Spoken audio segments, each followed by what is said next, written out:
Hi everyone, నేను మీ NKR. Today I will tell you about how to identify and process a pregnancy chart. Pregnancy related charts గురించి మీకు ఈరోజు క్లియర్గా explain చేస్తాను. మీకు ఏదైనా ఒక ప్రెగ్నెన్సీ చార్ట్ వస్తే ఫస్ట్ ఈ చార్ట్ ప్రెగ్నెన్సీ రిలేటెడా కాదా, ఒకవేళ ప్రెగ్నెన్సీ చార్ట్ కాకుండా ఉంటే బేబీ చార్టా, ఇలా మనం ఈజీగా ఎలా ఐడెంటిఫై చేయాలి అనే దాని గురించి మీకు ఇప్పుడు క్లియర్గా ఎక్స్ప్లెయిన్ చేస్తాను.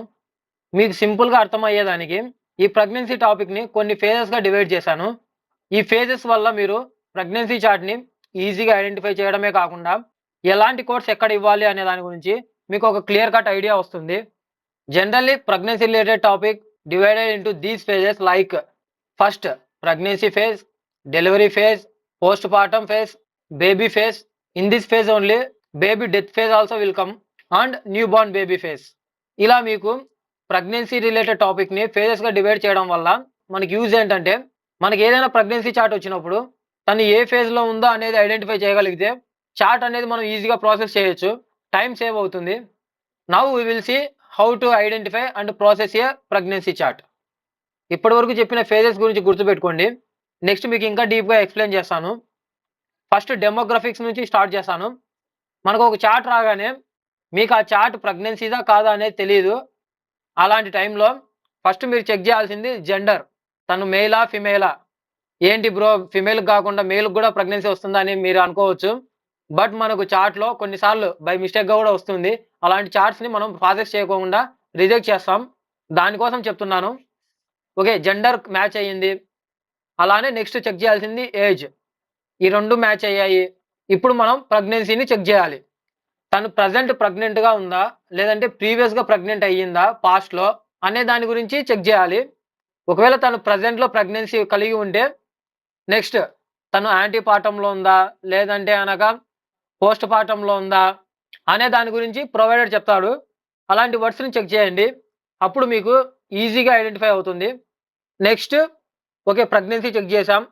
అలానే తను పోస్ట్ పార్టంలో ఉందా, లేదంటే యాంటీపార్టంలో ఉందా అనేది చెక్ చేసాం. ఇప్పుడు తనకి ఏదైనా కాంప్లికేషన్స్ ఉన్నాయా లేవా. ఒకవేళ కాంప్లికేషన్స్ ఉంటే మనం ఎలా చెక్ చేయాలి.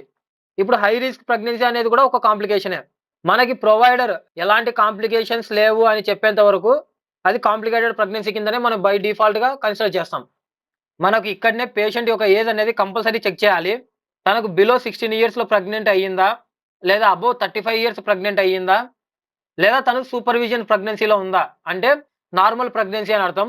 బిట్వీన్ 16 ఇయర్స్ నుంచి 35 ఇయర్స్ మధ్యలో ఉండే వాళ్ళని నార్మల్ ప్రెగ్నెన్సీ అని అంటారు. ఇలా కాంప్లికేషన్స్ని మనం ఇక్కడ చెక్ చేయాలి. ఇక నెక్స్ట్ స్టెప్లో మనం పేషెంట్ యొక్క ప్రీవియస్ ప్రెగ్నెన్సీ డీటెయిల్స్ని చెక్ చేస్తాం. అంటే తనకి ఏదైనా అబార్షన్స్ జరిగిందా, ఒకవేళ జరిగింటే ఎన్నిసార్లు జరిగింది, తను ప్రీవియస్గా ఎన్నిసార్లు ప్రెగ్నెంట్ అయ్యింది. దీన్నే గ్రావిడాస్ అని కూడా అంటాం సింపుల్గా.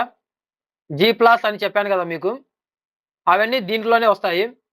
ఒకవేళ ప్రెగ్నెంట్ అయ్యింటే తనకి ఎంతమంది పిల్లోళ్ళు ఉన్నారు, లైక్ ప్రజెంట్ స్టిల్ లైవ్లో ఎంతమంది ఉన్నారు. కొంతమంది బేబీస్ చనిపోతారు డెలివరీ టైంలో కూడా. అలా ఎవరైనా ఉన్నారా అనేది మనం చెక్ చేస్తాం.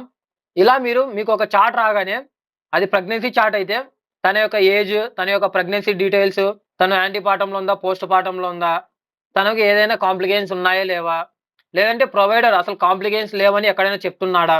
ఇవన్నీ అయిపోయిన తర్వాత తనకు ప్రీవియస్గా ఎన్నిసార్లు ప్రెగ్నెంట్ అయ్యింది, ప్రజెంట్ ఎంతమంది లైవ్ చిల్డ్రన్స్ ఉన్నారు, ఎంతమంది స్టిల్ బర్త్లో ఉన్నారు, మీన్స్ డెత్ బేబీస్. ఇలా మీరు ఆ ప్రెగ్నెన్సీ చార్ట్ని చెక్ చేయాలి. మీకు ఫేజెస్ అని చెప్పాను కదా, pregnancy phase, delivery phase, post partum phase, baby phase, new born phase అని చెప్పి. ఈ ఫేజెస్ ఎందుకు చెప్పా అనేది నెక్స్ట్ పార్ట్లో చెప్తాను. ఈ ఫేజెస్ని యూజ్ చేసుకొని మీ యొక్క టైం సేవ్ అవుతుంది. అలానే మీరు కోర్స్ చేసేటప్పుడు కరెక్ట్ కోర్స్ అనేవి ఇస్తారు. ఎందుకంటే ప్రెగ్నెన్సీ ఫేజ్లో మనం డెలివరీ ఫేజ్ కోర్స్ ఇవ్వము, డెలివరీ ఫేజ్లో ప్రెగ్నెన్సీ ఫేజ్ కోర్స్ ఇవ్వము. ఒకవేళ అది బేబీ చార్ట్ అయితే కనుక బేబీ చార్ట్లో ప్రెగ్నెన్సీ ఫేజెస్ గురించి మనం అసలు కోడ్ చేయం, డెలివరీ ఫేజ్ గురించి కూడా కోడ్ చేయం. ఒకవేళ న్యూ బార్న్ బేబీ అయితే ఆ న్యూ బార్న్ బేబీ గురించి మనం కోడ్ చేస్తాం. ఇలా మీకు ఈ ఫేజెస్ అనేవి యూజ్ అవుతాయి. ఇది మీకు సెకండ్ పార్ట్లో చెప్తాను. ఈ వీడియో మీకు నచ్చినట్లయితే సబ్స్క్రైబ్ చేయండి, లైక్ చేయండి, షేర్ చేయండి. Thanks for watching.